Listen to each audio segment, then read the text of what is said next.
নমস্কার বন্ধুরা, রসনালয়ে আপনাদের সবাইকে স্বাগত। আমার আজকের রেসিপি হলো চিংড়ি মাছের ভাপা। আর এই চিংড়ি মাছের ভাপা আমরা ভীষণ সহজে আর খুব কম সময়ের মধ্যেই বানিয়ে ফেলতে পারি। আর এটা খেতেও কিন্তু হয় অসাধারণ। গরম গরম ভাতের সাথে চিংড়ি মাছ ভাপা জাস্ট একেবারে জমে যাবে। তো চলুন দেখে নিই এই চিংড়ি মাছ ভাপা আমি কিভাবে বানিয়েছি। তো এই চিংড়ি মাছের ভাপা বানানোর জন্য প্রথমেই আমি নিয়ে নিয়েছি বড় বড় চিংড়ি মাছ। চিংড়ি মাছগুলোকে ভালোভাবে ধুয়ে কেটে আমি পরিষ্কার করে নিয়েছি। এখানে কিন্তু ছোট চিংড়ি মাছ হলেও কোনো অসুবিধা নেই। এরপরে আমি চিংড়ি মাছটাকে ম্যারিনেট করার জন্য এখানে দিয়ে দিচ্ছি নুন, দিয়ে দিলাম হলুদ। এবারে চিংড়ি মাছগুলোকে ভালোভাবে নুন আর হলুদ দিয়ে মাখিয়ে নেব।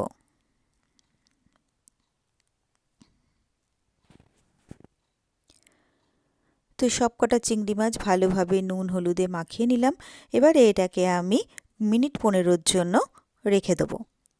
এরপরে আমি নিয়ে নিয়েছি একটা মিক্সার গ্রাইন্ডার। আমি তার মধ্যে দিয়ে দিচ্ছি 1.5 টেবিল চামচ কালো সর্ষে, দিয়ে দেবো পোস্ত। এখানে আমি 1 টেবিল চামচ নিয়ে নিয়েছি পোস্ত। এরপরে এর মধ্যে দিয়ে দিচ্ছি স্বাদ মতো নুন, অর্থাৎ আমার মাছ ভাপাতে যতটা নুন লাগবে সেই মতো নুন আমি এর মধ্যে নিয়ে নিলাম। এরপরে প্রথমে এটাকে আমি শুকনোভাবে একটা গ্রাইন্ড করে নেব। তো আমি এটা ভালোভাবে গ্রাইন্ড করে নিয়েছি। আর প্রথমে যদি পোস্ত আর সর্ষে শুকনো করে এভাবে গ্রাইন্ড করে নেওয়া যায় তাহলে কিন্তু খুব ভালোভাবে জিনিসটা গুঁড়ো হয়ে যায়। এরপরে আমি এর মধ্যে দিয়ে দিচ্ছি নারকেল। আমি এখানে ডেসিকেটেড নারকেল নিয়েছি, তো আমি এখানে 4 টেবিল চামচ দিয়ে দিচ্ছি ডেসিকেটেড নারকেল। যদি ফ্রেশ নারকেল কোড়া থাকে তাহলেও কিন্তু সেটা দেওয়া যাবে। এরপরে আমি এখানে দিয়ে দিচ্ছি কাঁচা লঙ্কা। এখানে আমি 2টো কাঁচা লঙ্কা দিচ্ছি। ঝালটা যে যেমন পছন্দ করবেন সেই অনুযায়ী ঝালটা দেবেন। তো লঙ্কাগুলোকে আমি ছোট ছোট টুকরো করে এর মধ্যে দিয়ে দিলাম। এরপরে আমি দিয়ে দিচ্ছি এর মধ্যে টক দই। আমি এখানে 3 টেবিল চামচ পরিমাপ টক দই দিয়ে দিলাম।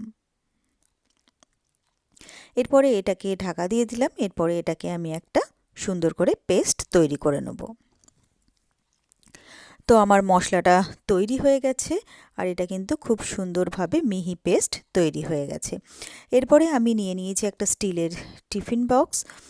এই মশলাটাকে আমি স্টিলের টিফিন কৌটোর মধ্যে ঢেলে দিচ্ছি। এরপরে এর মধ্যে দিয়ে দিচ্ছি খুব সামান্য পরিমাণে একটু হলুদ।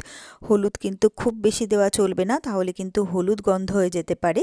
তো খুব সামান্য পরিমাণে হলুদ দিলাম। এরপরে আমি এর মধ্যে দিয়ে দিচ্ছি সর্ষের তেল। এখানে আমি 2 টেবিল চামচ সর্ষের তেল দিয়ে দিলাম। এবারে ভালো করে হলুদ আর তেলটাকে যে মশলাটার সাথে খুব ভালো করে এটাকে মিশিয়ে নিতে হবে। তো খুব ভালোভাবে মশলাটাকে আমি রেডি করে নিলাম। এরপরে ম্যারিনেট করা চিংড়ি মাছগুলো আমি অল্প অল্প করে দিয়ে মশলার সাথে ভালো করে আমি মিক্স করে নেব। তো এমনভাবে মশলার সাথে চিংড়ি মাছগুলো মাখাতে হবে যেন প্রতিটা চিংড়ি মাছের গায়ে মশলাটা খুব ভালোভাবে লেগে থাকে। তো খুব ভালোভাবে আমি চিংড়ি মাছ আর মশলাগুলোকে মিক্স করে নিলাম। এরপরে আমি এর মধ্যে দিয়ে দিচ্ছি 2টো গোটা কাঁচা লঙ্কা। এই কাঁচা লঙ্কাটা দিলে ভীষণ ভালো একটা ফ্লেভার আসবে। আর দিয়ে দিচ্ছি আরও 1 টেবিল চামচ সর্ষের তেল। এরপরে আমি এটাকে ঢাকাটা ভালোভাবে বন্ধ করে দেবো। এদিকে আমি গ্যাসে বসিয়ে দিয়েছি কড়াই। কড়াইতে দিয়ে দিয়েছি খানিকটা জল। এর মধ্যে একটা স্ট্যান্ড দিয়ে আমি যে টিফিন বক্সটা রেডি করেছিলাম সেই টিফিন বক্সটা আমি স্ট্যান্ডের ওপরে বসিয়ে দিলাম। তবে জলটা কিন্তু এমনভাবে দিতে হবে যখন এটা স্টিম হবে তখন যেন জলটা ফুটে টিফিন কৌটোর মুখের কাছে না আসে। তো জলটা সেই লেভেল অবধিই দিতে হবে যেন টিফিন কৌটোর মাঝ বরাবর অবধি জলটা ফুটলে ওঠে। তো এবারে এটাকে আমি ঢাকা দিয়ে মিডিয়াম টু লো ফ্লেমে 10 থেকে 12 মিনিটের জন্য স্টিম করতে দিলাম। তো আমার 10-12 মিনিট হয়ে গেছে। আমি গ্যাসটাকে অফ করে দিলাম। এবার একটু ঠান্ডা হলে টিফিন কৌটোটা আমি বার করে নিলাম। তো চিংড়ি মাছ ভাপা আমার একদম রেডি। এবারে আমি সুন্দর করে সাজিয়ে এটাকে সার্ভ করে দিলাম। অসাধারণ দেখতে হয়েছে আর ভীষণ সুন্দর কিন্তু এর থেকে একটা অ্যারোমা আসছে।